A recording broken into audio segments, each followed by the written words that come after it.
இந்த நாளுக்கு அரபியிலே என்ன பெயர்னா ஆஷூரா என்று பெயர். ஆஷூரா. ஆஷூரா என்ற என்ன அர்த்தம்னா 10வது நாள்னு அர்த்தம். 10வது நாள். நபிகள் நாயகம் மதீனாவுக்கு வர்றாங்க. மக்காவிலிருந்து. அங்க போனா யூதர்கள் இந்த 10வது நாளிலே நோன்பு நோக்கி கொண்டிருக்கிறார். முஹர்ரம் மாதத்தினுடைய 10வது நாள் நோன்பு நோக்குறாங்க. ஏன் நோன்பு நோக்குறீங்க என்று ஒரு கேள்வி கேட்டார்கள்.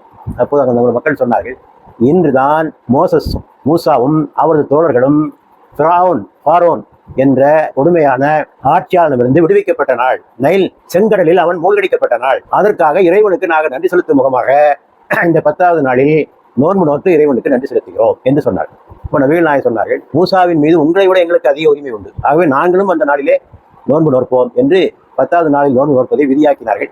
அதைத்தான் முஸ்லிம்கள் இன்று வரை 10வது அன்று வரை அவர்கள் நோன்பு நோட்டுக் கொண்டிருக்கிறார்கள். ஆக இந்த மூசா என்பவர் நபிகள் நாயகத்துக்கு 2000 ஆண்டுகளுக்கு முன்னர் வாழ்ந்தவர் என்பதை நீங்கள் மனதில் கொள்ள வேண்டும். இதுதான் முஹர்ரம் பண்டிகையோட உண்மையான அடிப்படை. இதுதான் உண்மையான அடிப்படை. ஆக ஒரு இறை தூதர் மோசஸ் ஃபாரோன் மன்னனுடைய கொடுமையிலிருந்து விடுவிக்கப்பட்ட நாள். அதற்காக இறைவனுக்கு நன்றி தெரிவிக்கின்ற நாள். இப்ப சொல்லுங்க, இது துக்க நாளா மகிழ்ச்சி நாளா? இது மகிழ்ச்சி நாள். இது துக்க நாள் அல்ல. இது ஒரு மகிழ்ச்சியான நாள்.